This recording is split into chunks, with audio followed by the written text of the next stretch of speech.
आज ही डाउनलोड करें Skymet mobile app, पूछे मौसम का हाल अपनी पसंदीदा भाषा में और रहे बाकियों से एक कदम आगे। नमस्ते, मेरा नाम महेश पलावत है। आप सभी का बहुत बहुत स्वागत है स्काईमेट वेदर के नेशनल वेदर बुलेटिन में। आज 19 जनवरी हो गई है और वेस्टर्न डिस्टर्बेंस जो था वो 18 तारीख को आने वाला था, वो पहुंच चुका है, पहाड़ों पर आ गया है। इंडो साइक्लोनिक सर्कुलेशन पाकिस्तान के ऊपर बना हुआ है।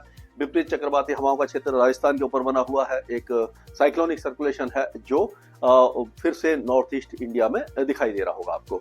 तो अब क्या है कि आगे ये जो वेस्टर्न डिस्टर्बेंस है, इसका असर पहाड़ों पर अब हल्की स्नोफॉल के रूप में दिखाई देगा। हल्की से मध्यम स्नोफॉल जो होगा वो गिलगिट बाल्टिस्तान, मुजफ्फराबाद, लद्दाख, इन इलाकों में थोड़ा ज्यादा होगा। जम्मू कश्मीर, हिमाचल और उत्तराखंड के ऊंचे पहाड़ों पर हल्का स्नोफॉल दिखाई देगा।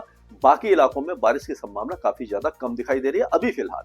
लेकिन इसके बाद दूसरा जो वेस्टर्न डिस्टर्बेंस है वो जब पहुंचेगा, वो ये 22 तारीख को जो पहुंचेगा, यानी कि 18 के बाद 22 तारीख को एक और बड़ा वेस्टर्न डिस्टर्बेंस आएगा जो ज्यादा स्ट्रॉन्ग होगा। उसका असर पहाड़ों पर काफी ज्यादा दिखाई देगा। तेज बारिश होगी, यानी कि 23 और 24 तारीख को स्नोफॉल काफी जगह पर होगा। हैवी स्नोफॉल हो सकता है, यानी कि आप कह सकते हो कि गिलगिट बाल्टिस्तान, मुजफ्फराबाद और लद्दाख के साथ साथ कारगिल वगैरह, इन सारे इलाकों के साथ साथ जम्मू कश्मीर में जो जितने भी इलाके हैं वो सारे इलाके कोजीकुंड, पहलगांव, श्रीनगर वगैरह, बनिहाल वगैरह, इन सारे इलाकों में स्नोफॉल की चांसेस दिखाई दे रहे हैं। और उसी तरह से हम देखेंगे रोहतांग पास वगैरह है, यहाँ पर भी काफी अच्छा स्नोफॉल हो सकता है। कुल्लू, मनाली, इन इलाकों में भी चांसेस बन रहे हैं। शिमला में भी इस बार हो सकता है कि स्नोफॉल हो जाए। और धर्मशाला के ऊंचे पहाड़ों पर भी जो वहां से दिखाई देते हैं, वहां पर भी अच्छा स्नोफॉल होगा। धर्मशाला में बारिश हो सकती है। बाकी जो इलाके हैं आपके, जो आपके उत्तराखंड में है, जैसे केदारनाथ, बद्रीनाथ, गंगोत्री, यमुनोत्री, इन सारे इलाकों में भी अच्छा स्नोफॉल होने की संभावना नजर आ रही है 23 और 24 तारीख को। और ये सैटेलाइट पिक्चर अभी का है आज। इसमें आप देखेंगे कि पहाड़ों पर ऑलरेडी बर्फबारी शुरू हो चुकी है कुछ इलाकों में। और पाकिस्तान के जो उत्तरी इलाके हैं, यहाँ पर अफगानिस्तान, यहाँ पर भी बर्फबारी हो रही है कुछ इलाकों में। और जो सेंट्रल ये बलूचिस्तान वगैरह है, अफगानिस्तान है, यहाँ पर बारिश भी आपको दिखाई दे रही होगी। तो ये वेस्टर्न डिस्टर्बेंस धीरे धीरे आगे आएगा और फिर 22 तारीख को जो बारिश की गतिविधियां थोड़ी सी बढ़ेंगी और 23 और 24 तारीख को अच्छी बारिश की संभावना नजर आ रही है। ये अभी का है कि इस समय आप देखिए ये वेस्टर्न डिस्टर्बेंस का असर पहाड़ों पर आपको दिखाई दे रहा होगा। और एक साइक्लोनिक सर्कुलेशन जो श्रीलंका के आसपास बना हुआ है, उसका असर आपको तमिलनाडु पर दिखाई देना शुरू हो जाएगा। अब ये आगे इस तरह से वेस्टर्न डिस्टर्बेंस आगे बढ़ता रहेगा। तो ये मैं दिखा रहा हूं आपको, ये है 23 तारीख का।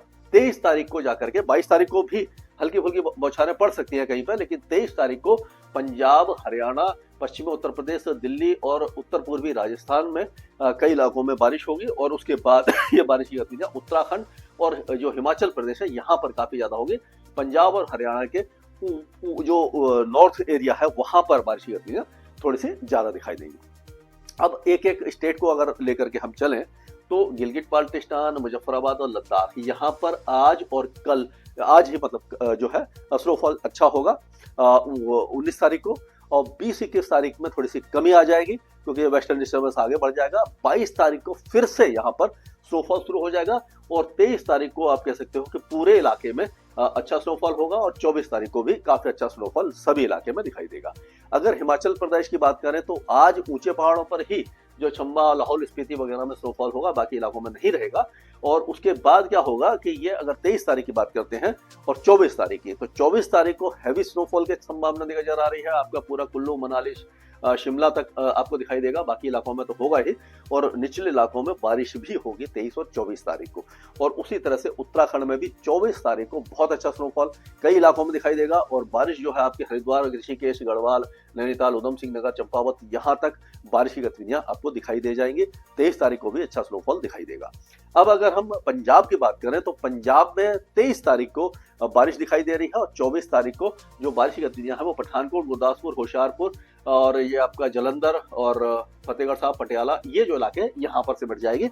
और इससे पहले मतलब 23 तारीख को जो बारिश होगी वो अगर हम देखें तो ये जो इलाके हैं, यानी कि आप कह सकते हैं फिरोजपुर, फरीदकोट, मुक्तसर और फजलिका, यहाँ पर चांसेस कम दिखाई दे रहे हैं। बाकी इलाके में अच्छी बारिश होगी।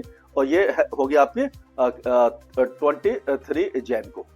और 24 जनवरी को जो होगी वो यहाँ पर होगी, ये होगी 24 जनवरी को।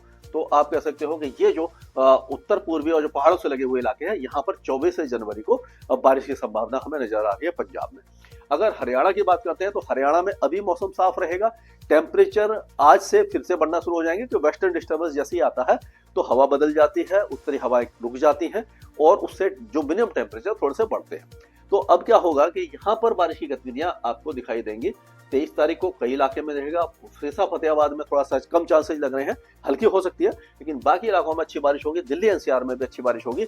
24 तारीख होते होते जो बारिश की गतिविधियां हैं एक बार फिर ये जो उत्तरी इलाके हैं आपका पंचकुला, अम्बाला, कुरुक्षेत्र, यमुनानगर, करनाल, इस इलाके में सिमट जाएगी। बाकी इलाके फिर से साफ हो जाएंगे। तो इस तरह ये वेस्टर्न डिस्टर्बेंस का असर यहाँ पर आपको दिखाई देने वाला है। उत्तर प्रदेश की बात करें तो उत्तर प्रदेश में जो बारिश है वो सहारनपुर, शामली, मुजफ्फरनगर, बिजनौर, मेरठ, बागपत, गाजियाबाद, गौतम बुद्ध नगर, हापुड़, बुलंदशहर और संभल, ये बिजनौर, मुरादाबाद, रामपुर, बरेली, बदायूं तक दिखाई देगी ये 23 और 24 तारीख को। उससे पहले बारिश की गतिविधियां ना के बराबर रहेंगी और पूर्वी जो इलाके हैं पूरे वो लगभग शुष्क रहेंगे। कोहरा हालांकि छाया रहेगा कई इलाकों में। प्रयागराज में जो कुंभ का मेला अभी चल रहा है, पर्व चल रहा है, उसमें कोई भी दिक्कत नहीं आएगी। किसी भी तरह की वेदर एक्टिविटी अगले एक सप्ताह तक हमें दिखाई नहीं दे रही है। अगर हम बिहार की बात करते हैं तो पश्चिमी चंपारण से लेकर के सीतामढ़ी, मधुबनी, सुपौल, अररिया, किशनगंज और बांका, जमुई, नालंदा, जहानाबाद, पटना, गया, ये सारे, नवादा वगैरह सारे इलाके सूखे रहने वाले हैं। यहाँ पर कोहरा छा सकता है थोड़ा बहुत। और उसी तरह से अगर हम यहाँ की बात करें झारखंड की तो गढ़वा, पलामू, चतरा से लेकर के गोंडा, देवगढ़, धनबाद, रांची, खूंटी, जमशेदपुर, ये सारे इलाके सूखे रहेंगे। यहाँ पर भी कोई वेदर एक्टिविटी नहीं होगी। पश्चिम बंगाल पूरी तरह शुष्क बना रहेगा। कोई भी मौसमी गतिविधि यहाँ पर आपको दिखाई नहीं देने वाली है। सिक्किम में बादल छा सकते हैं लेकिन बारिश की संभावना काफी ज्यादा कम है। पूर्वोत्तर राज्यों में भी अभी वेदर शांत बना हुआ है। कोई भी मौसमी गतिविधि आपको दिखाई नहीं देने वाली है। राजस्थान की अगर हम बात करते हैं तो इस बार लग नहीं रहा कि गंगानगर और ये बीकानेर, जैसलमेर, जोधपुर, बाड़मेर, सिरोही, पाली, उदयपुर और प्रतापगढ़, ये कोटा वगैरह बारिश हो। केवल बारिश की गतिविधियां लग रही है कि हनुमानगढ़ के पूर्वी इलाके, चूरू के पूर्वी इलाके, झुंझुनू, सीकर, अलवर, जयपुर, दौसा, भरतपुर, करौली, ये जो इलाके हैं यहाँ पर आपको 23 तारीख को दिखाई देगी। 24 तारीख को बारिश की गतिविधियां से हट जाएगी। तो यानी कि राजस्थान में बहुत ज्यादा वेदर एक्टिविटी नहीं होने वाली है। उसी तरह से मध्य प्रदेश में भी कोई मौसमी गतिविधि नहीं है। पहले ग्वालियर संभाग वगैरह में हुई थी बारिश, लेकिन इस बार जो वेस्टर्न डिस्टर्बेंस का असर ऊपर ही रहेगा। तो ग्वालियर से लेकर के ये पूरा जो इलाका है वो सूखा रहेगा। कोई मौसमी गतिविधि नहीं होगी। छत्तीसगढ़ में अभी टेम्परेचर फिर से कल और आज गिरे थे टेम्परेचर, अब फिर से थोड़ा सा बढ़ने लग जाएंगे। यानी 24 घंटे के बाद यहाँ पर टेम्परेचर बढ़ेंगे। और उसी तरह से उड़ीसा में 24 घंटे के बाद जो मिनिमम टेम्परेचर बढ़ना शुरू हो जाएंगे। अभी 2 दिनों तक यहाँ पर गिरे हैं, आज भी थोड़े से टेम्परेचर गिर सकते हैं। अब गुजरात की बात करें तो गुजरात में जो टेम्परेचर थोड़े से बढ़े थे अब फिर से गिरेंगे और उसके बाद फिर आप कह सकते हो कि 20 तारीख से फिर बढ़ेंगे। यानी अप डाउन होता रहेगा, लेकिन कड़ाके की सर्दी अब आप समझ लीजिए कि गुजरात से विदा हो गई है। बहुत ज्यादा कड़ाके की सर्दी अब गुजरात में नहीं पड़ने वाली है। लेकिन हाँ, मौसम अभी भी अच्छा रहेगा, ठंडा रहेगा। वो सीवियर विंटर जो है वो हट चुकी है। अब अगर मध्य प्रदेश, ये महाराष्ट्र की बात करें तो महाराष्ट्र में भी जो टेम्परेचर गिरे थे, विदर्भ, मराठवाड़ा, इन सारे इलाकों में जो गिर रहे थे, अब ये रुक जाएंगे और उसके बाद धीरे धीरे थोड़ा सा 1-2 डिग्री बढ़ेंगे। यहाँ पर भी वेदर एक्टिविटी नहीं है। और तेलंगाना में कोई मौसमी गतिविधि नहीं है। आंध्र प्रदेश पूरी तरह शुष्क रहेगा। कर्नाटक में भी वेदर एक्टिविटी हमें दिखाई नहीं दे रही है। अब केरल की बात करें तो दक्षिणी केरल में बारिश है और उसी तरह से तमिलनाडु के कई इलाकों में बारिश होगी। वो आपकी कुडलोर से लेकर के परम्बूर, नामांकल, करूर, डिंडीगुल, पुडुकोट्टई, शिवगंगा, मदुरई, थेनी, विरुधुनगर, तिरुवनवेली और रामानाथपुरम, सुडुकोट्टई, पटनम, ये जो इलाके, इन इलाकों में ज्यादा बारिश होगी। चेन्नई वगैरह में छुटपुट बौछारें ही आपको दिखाई देंगी। लक्षद्वीप में जो दक्षिणी इलाके हैं यहाँ पर बारिश होगी। अंडमान और निकोबार के भी दक्षिणी द्वीप समूह में बारिश की संभावना हमें नजर आ रही है।